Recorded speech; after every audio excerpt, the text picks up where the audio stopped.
এক নারী যিনি জন্মেছিলেন এক মান্নাতের ফলস্বরূপ, এক কন্যা যাকে সমাজ স্বীকার করতে চায়নি, কিন্তু আল্লাহ তাকে বেছে নিয়েছিলেন এক মহান অলৌকিকতার জন্য। তিনি ছিলেন নিঃসঙ্গ, নীরব, কিন্তু ভেতরে চলছিল এক বিশাল আধ্যাত্মিক ঝড়।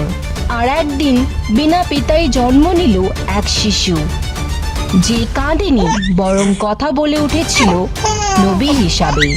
এই গল্প শুধু ইতিহাস নয়, এই গল্প বিশ্বাস আর আল্লাহর কুদরতের জীবন্ত প্রমাণ।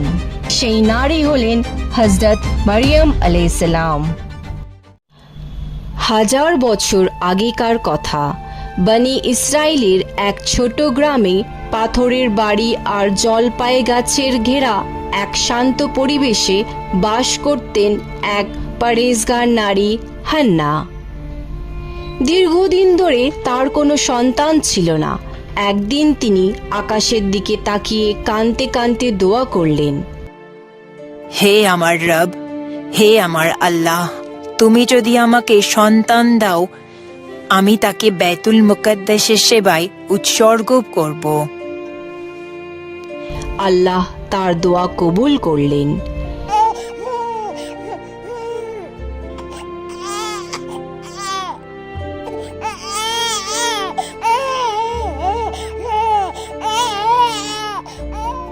কিন্তু আশ্চর্যের বিষয়, সন্তান হিসাবে তিনি পেলেন এক কন্যা।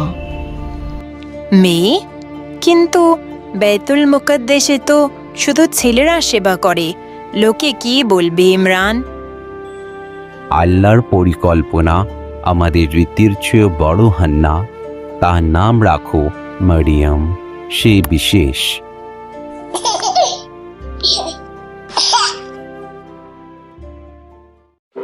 কয়েক বছর পর ছোট হযরত মারিয়াম আলাইহিসসালাম 5 বছরের হয়ে গেল।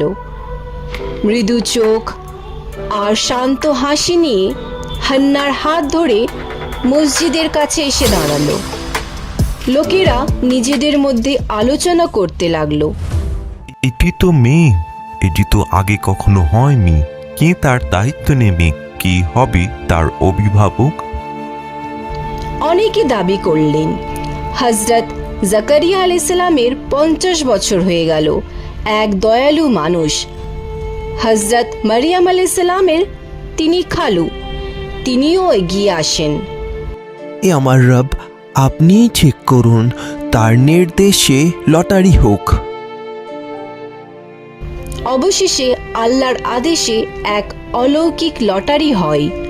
নদীতে কলম ফেলা হয়, যার কলম উল্টো দিকে ভাসবে তিনিই হবেন অভিভাবক। জাকারিয়া আলাইহিসসালামের কলম উল্টো দিকে ভাসতে চালু করলো। আমার রব আল্লাহর ইচ্ছায় আমি তার অভিভাবক। এবং তিনি হলেন হযরত মারিয়াম আলাইহিসসালামের অভিভাবক, এক স্নেহময় অভিভাবক। হযরত মারিয়াম আলাইহিসসালাম 15 বছরের হয়ে গেলেন। দিনের পর দিন, রাতের পর রাত তিনি এক ঘরে ইবাদত করতেন। জাকারিয়া আলাইহিসসালাম যখন তার ঘরে যেতেন, দেখতেন মারিয়াম আলাইহিসসালামের ঘরে মৌসুমের বাইরের ফলমূল পড়ে রয়েছে।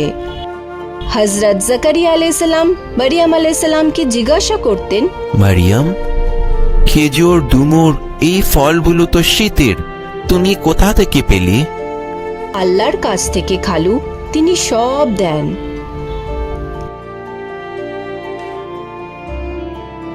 মারিয়াম, তোমার ঈমান আমাকে লজ্জা দেয়। আমিও সন্তানের জন্য দোয়া করব, যদিও আমার স্ত্রী বন্ধ্যা। আল্লাহর জন্য কিছুই অসম্ভব নয় খালু।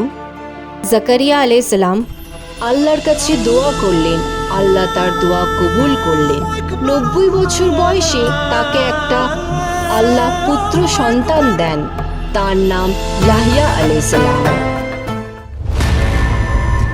একদিন হঠাৎ করে হযরত মারিয়াম আলাইহিসসালামের সামনে উপস্থিত হন এক অপূর্ব যুবক। হযরত মারিয়াম আলাইহিসসালাম ভয় পেয়ে গেলেন। তিনি বললেন, আমি তোমার থেকে আল্লাহর কাছে আশ্রয় চাই।